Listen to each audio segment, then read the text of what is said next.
vous salue bien, chers auditeurs. Nous bénissons le Seigneur, mais des temps, des circonstances qui nous permet encore de prêter oreille attentive à sa parole en ces temps de la fin.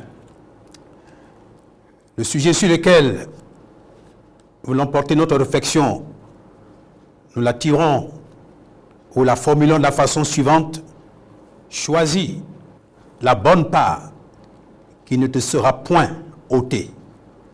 Choisis la bonne part qui ne te sera point ôtée. Avec un tel sujet, nous voudrions amener les uns et les autres à savoir que la vie humaine est faite de choix. Non seulement le savoir, mais également tout faire pour bien choisir le type de choix qui convient, ou porter regard sur le type de choix qui convient de faire. Car le choix que nous faisons, c'est celui-là qui détermine notre avenir. Si nous faisons un mauvais choix, alors nous aurons un mauvais avenir. Mais si nous faisons un bon choix, alors ce bon choix nous donnera d'avoir un avenir merveilleux, un avenir glorieux. Raison pour laquelle nous voulons encourager chacun à opter pour le meilleur des choix, pour ne pas courir ici bas comme à l'aventure. On raconte l'histoire d'un homme célibataire, mais très riche, qui avait de grands magasins dans lesquels il y avait beaucoup de produits qui étaient en vente. Et cet homme voudrait se marier, mais il ne sait pas comment faire pour trouver la femme avec laquelle il pourra avancer dans la société. Alors il a eu l'idée suivante. Il a fait répandre partout, dans le quartier, même dans la ville en question, qu'il a un beau magasin, qu'il y a beaucoup de produits dans ce magasin-là, et que les jeunes femmes qui ne sont pas encore mariées, qui aimeraient venir prendre quelque chose, selon le goût, chacune n'a qu'à venir. La nouvelle est donc partie partout. Et voilà, quelques jours après, une première jeune femme qui va arriver, elle va entrer dans le magasin en question, elle va contempler tous les produits qui étaient là, elle va choisir ce qu'elle voulait, et puis elle va s'en aller.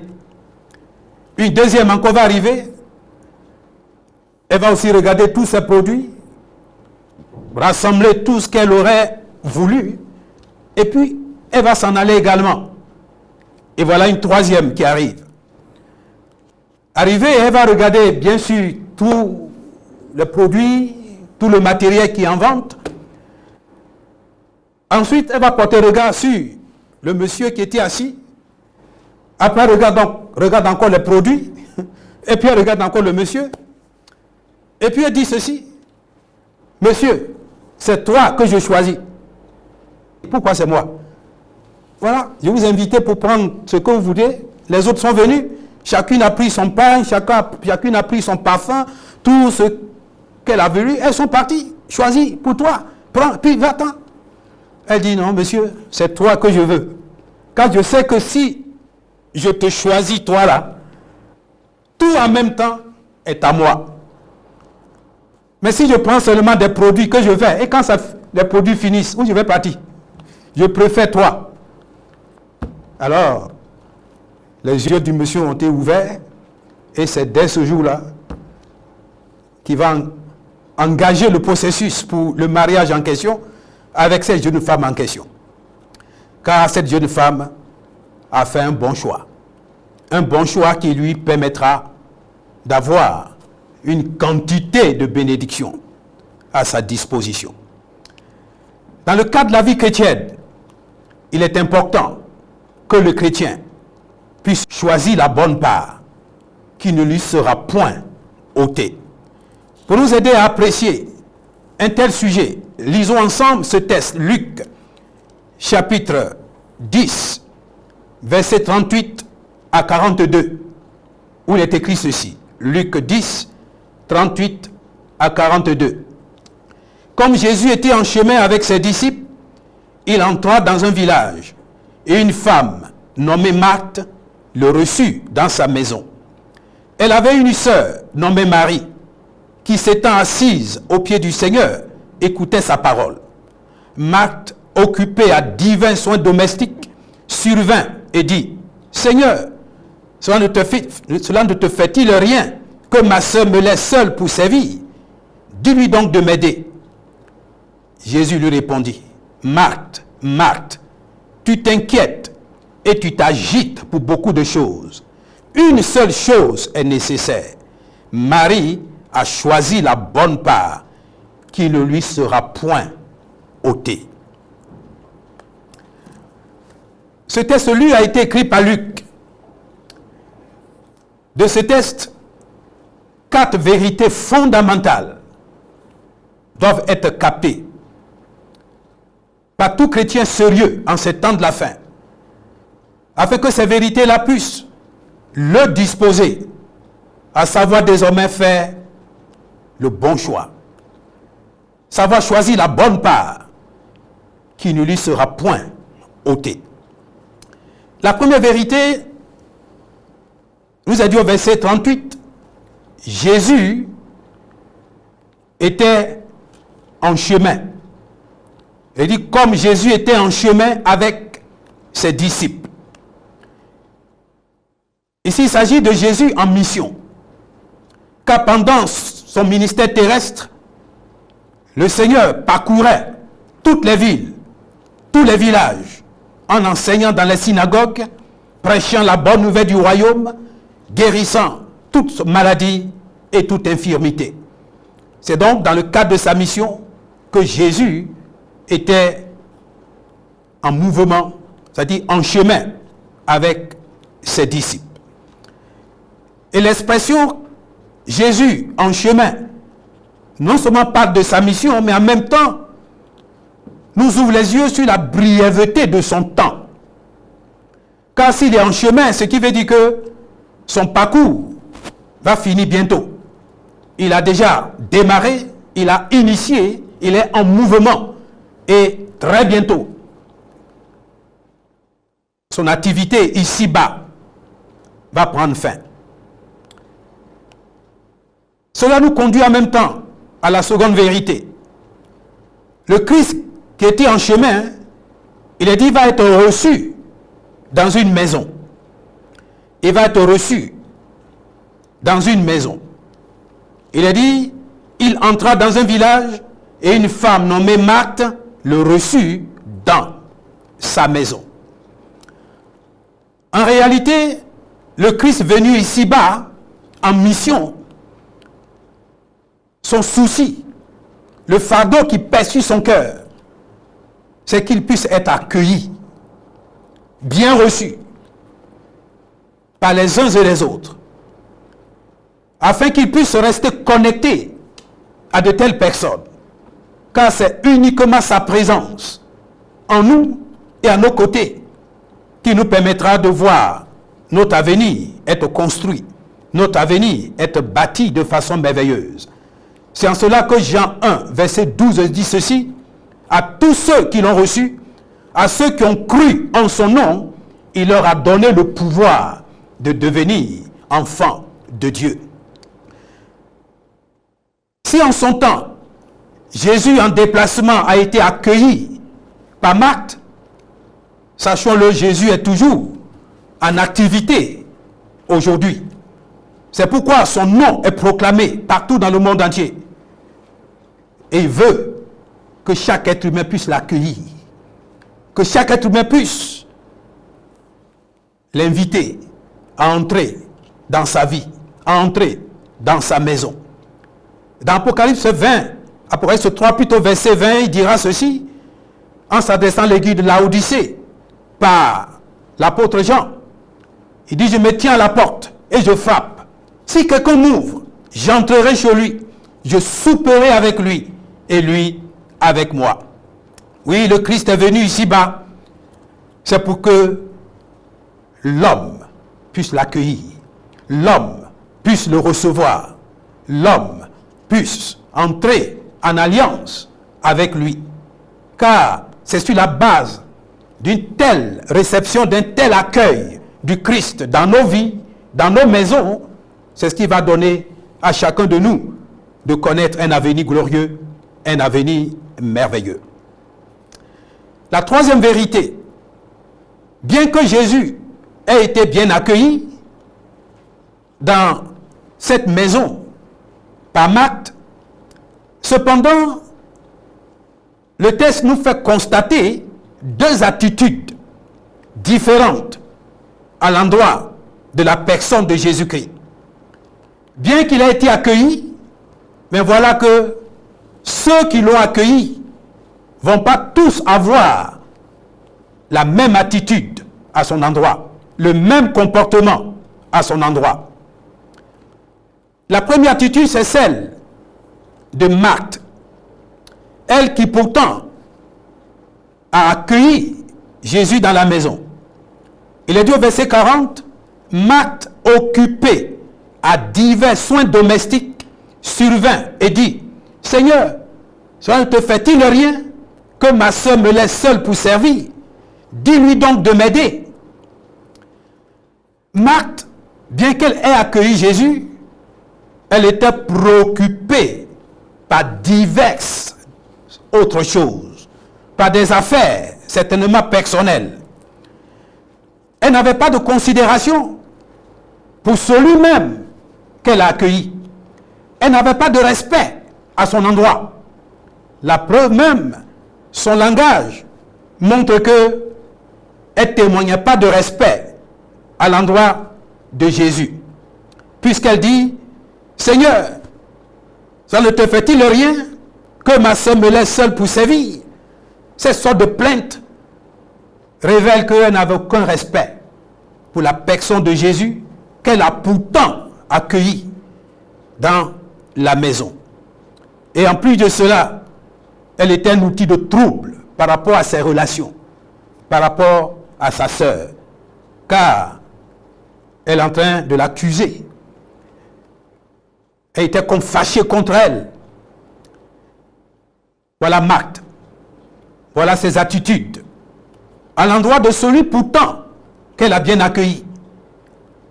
Aujourd'hui, le constat, c'est qu'il y a beaucoup de soi-disant chrétiens et chrétiennes qui ont accueilli Jésus, certes, un jour dans leur vie, mais n'ont même pas de considération pour sa personne.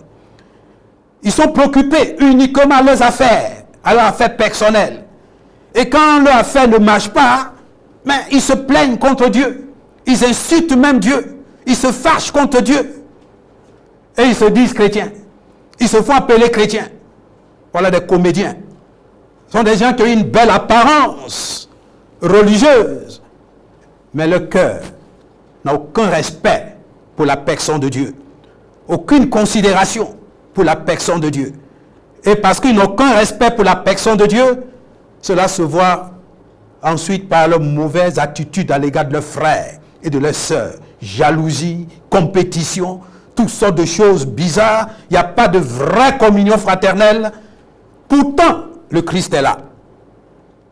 Mais puisque le cœur n'est pas vraiment connecté à la personne de Jésus, de telles personnes, représentées ici par Marthe, ne sont pas des bénédictions, ni pour elles-mêmes, ni pour l'œuvre de Dieu, ni pour leurs frères, ni pour leurs sœurs. Voilà la première attitude. Une attitude négative à l'endroit du Christ qui a été pourtant accueilli. La deuxième attitude, c'est celle de Marie. Il est dit au verset 39, Marthe avait une sœur nommée Marie, qui s'étant assise aux pieds du Seigneur, écoutait sa parole. De son côté, Marie va plutôt se concentrer sur la personne de Jésus-Christ, sachant qu'il a été accueilli dans la maison, étant consciente qu'il est là. Elle va le mettre en priorité. Elle va se focaliser sur sa personne.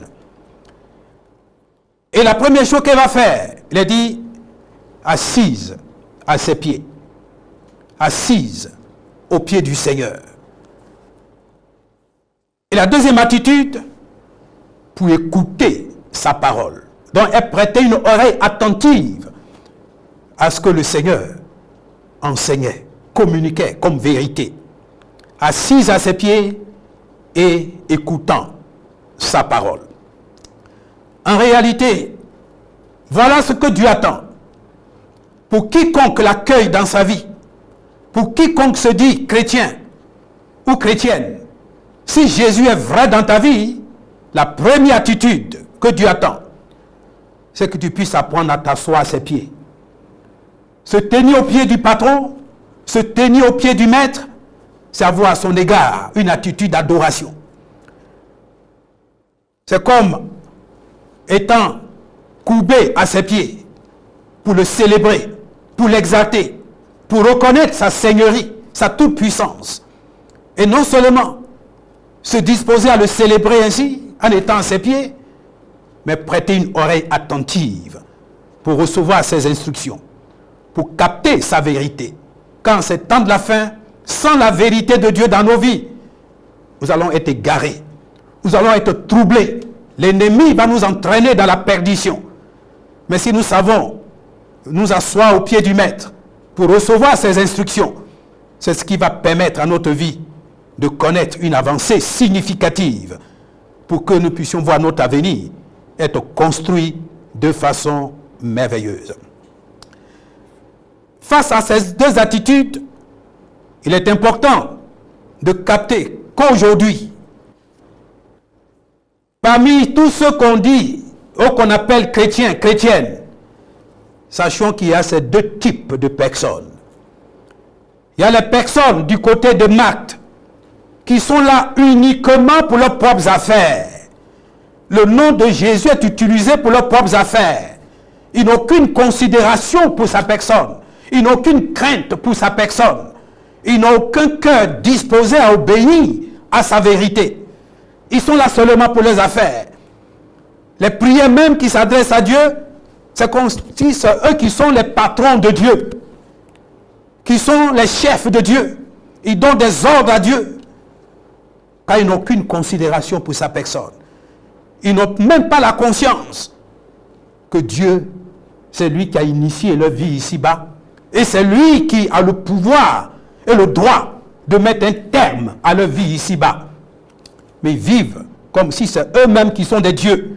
Ils se considèrent comme des patrons du Tout-Puissant. Ça, c'est malheureux. Et parmi ces soi-disant chrétiens, ils sont nombreux qui sont du côté de Marc et qui courent comme à l'aventure. Mais béni soit Dieu, il y a un autre groupe. Certainement, ils ne sont pas nombreux. Et notre cri de cœur, c'est que de telles personnes puissent davantage se multiplier en ces temps de la fin. Ce sont des personnes qui portent un regard attentif à la présence du Seigneur, qui considèrent sa personne et qui savent mettre du temps à part pour le célébrer, pour écouter sa parole, pour le contempler, pour l'adorer. Voilà ce qu'on appelle, ou ce qu'on doit appeler les vrais chrétiens. Car le cœur est vraiment attaché au Seigneur de gloire. Leurs oreilles sont attentives à sa parole, à sa vérité. Car ils ont soif de voir ces objectifs divins être accomplis dans leur vie. Devant ces deux attitudes donc, quelle a été la réaction de Jésus? Il est important qu'en tant que chrétiens, nous sachions que nos attitudes font réagir le Seigneur. Notre Dieu n'est jamais indifférent. Toi qui te comportes mal, toi qui te comportes bien, le Seigneur te voit. Le Seigneur observe tout. Quelles étaient donc ses réactions devant ses attitudes à son endroit? Au verset 41-42, il a dit ceci. Le Seigneur lui répondit, Marthe, Marthe, tu t'inquiètes et tu t'agites pour beaucoup de choses. Une seule chose est nécessaire. Marie a choisi la bonne part qui ne lui sera point ôtée. La première réaction, c'est un constat que le Seigneur va faire. Un constat qui est en même temps une interpellation. Ce constat, c'est qu'il dit, tu t'inquiètes, tu t'agites pour beaucoup de choses. Ce qui veut dire que beaucoup aujourd'hui s'agitent et s'inquiètent pour des choses qui sont des choses qui n'ont aucune valeur. Des choses qui ne vont même pas construire leur avenir. Des choses de futilité qui ne vont même pas les aider à se retrouver demain dans l'éternité avec Dieu, à se retrouver en compagnie du Seigneur de gloire lorsque la trompette sonnera. Ces personnes-là s'inquiètent, s'agitent pour des futilités. De telles personnes n'ont aucune considération pour ce qui a de la valeur, pour ce qui est essentiel dans la vie. En Jean chapitre 6, verset 27, Jésus va s'adresser à une foule qui apparemment le cherchait. Jésus va leur dire ceci, d'abord verset 26.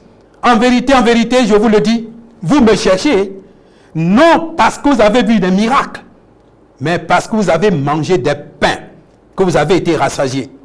Travaillez non pour la nourriture qui périt, mais pour celle qui subsiste pour la vie éternelle, et que le Fils de l'homme vous donnera, car c'est lui que le Père, que Dieu a marqué de son sceau.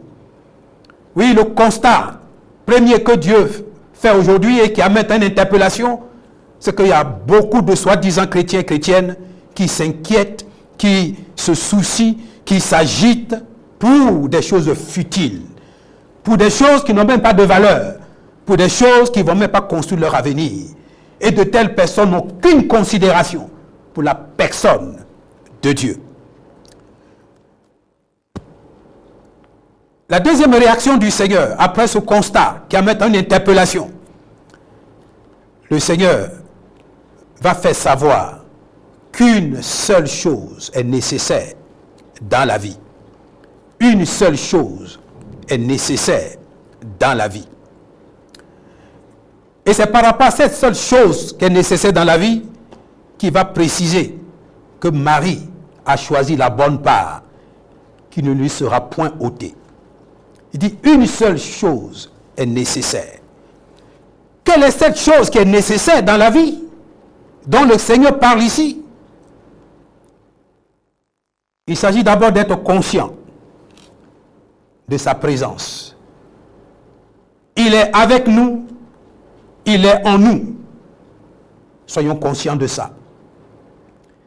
Car c'est le fait de sa présence, voilà ce qui est nécessaire. Lorsque Dieu n'est pas présent dans une vie, même si cette personne a toutes les richesses terrestres, une telle personne n'a pas ce qui est nécessaire dans sa vie. Cette personne n'a pas d'avenir. Donc, prends conscience de la présence de Dieu en toi et avec toi. Et si tu es conscient qu'il est là, alors dispose-toi désormais à te connecter à lui, à t'attacher fermement et fortement à sa personne, en sachant mettre du temps à part pour l'adorer, en étant assis à ses pieds, et en sachant mettre du temps à part pour écouter sa parole, afin que sa vérité puisse t'affranchir des principes du monde et te donner de connaître le vrai bonheur. Parce que Dieu, par sa vérité, il veut nous affranchir des ténèbres. Il veut nous donner une vie épanouie. Il veut nous permettre d'être vraiment participants de sa nature divine, pour que lorsque la trompette sonnera, nous soyons comptés parmi les vainqueurs et les triomphateurs. Oui, une seule chose est nécessaire. C'est-à-dire que l'argent un jour disparaîtra. Les biens matériels que tu as là un jour disparaîtront. Combien de nos parents qui sont déjà partis? Nous ne sommes pas les premiers sur la terre ici. Ça veut dire qu'un jour ou l'autre, tu t'en iras. Sachant que tu vas t'en aller un jour, attache ton cœur à ce qui est nécessaire. Attache ton cœur à ce qui a plus de valeur. Et ce qui est nécessaire, ce n'est pas un objet, c'est une personne. C'est Dieu fait homme, en la personne de Jésus-Christ, qui est venu mourir pour toi, qui est venu ressusciter pour toi, et qui veut désormais être le patron, le gouverneur de ton cœur. Si tu l'as accueilli dans ta vie, laisse-le être vraiment le patron. Laisse-le être vraiment le Seigneur de gloire. Et c'est mettre du temps à part. Sache mettre du temps à part. Fais tout pour mettre du temps à part, pour le contempler, pour le célébrer et pour l'adorer. Voilà la bonne part qui ne te sera jamais ôtée. Même si les choses de la terre un jour disparaîtront, le Seigneur, nul ne peut le faire disparaître. C'est lui qui a fait l'univers. C'est lui qui est l'éternel. Si tu es connecté à l'éternel, tu vas jouir d'une vie éternelle. Mais si tu n'es pas connecté à celui qui a plus de valeur plus que toute autre chose, et que tu cours aujourd'hui pour chercher des choses qui un jour disparaîtront, tu te plains, et tu vas te plaindre davantage, car ces éléments-là n'ont pas de résistance aux épreuves de la vie. Mais si le Seigneur, tu lui donnes la considération, tu l'aimes, tu le mets en priorité, et que tu sais développer une relation dynamique avec lui, voilà la bonne part qui ne te sera jamais ôtée. Et lorsque la trompette sonnera, tu vas faire partie de ceux qui iront dans la gloire avec ce Seigneur-là. Alors, en ce temps de la fin, disposons-nous à savoir que Jésus est en mission. Il est toujours en activité pour tendre la main à chacun d'entre nous. Ouvre-lui ton cœur. Accueille-le dans ta vie. Accueille-le dans ta maison. Si tu l'as accueilli et que tu es heureux de l'avoir accueilli, démontre cela par ton attitude envers sa personne. Sache mettre du temps à part pour t'asseoir à ses pieds, pour le contempler, pour l'adorer, pour le célébrer. Sache mettre du temps à part pour prêter oreille attentive, pour écouter sa parole, pour laisser sa vérité t'instruire, te guider, t'équiper davantage, afin de résister aux assauts de l'adversaire. Développe une bonne relation avec ton Dieu. Alors, lorsque la trompette sonnera, tu vas être compté parmi les vainqueurs, parmi les triomphateurs. Que Dieu puisse donc aider chacun et chacune désormais à choisir la bonne part qui ne lui sera point ôtée, afin de voir son avenir être construit, tout cela pour l'honneur du Seigneur. Que Dieu vous bénisse. Amen.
Lord.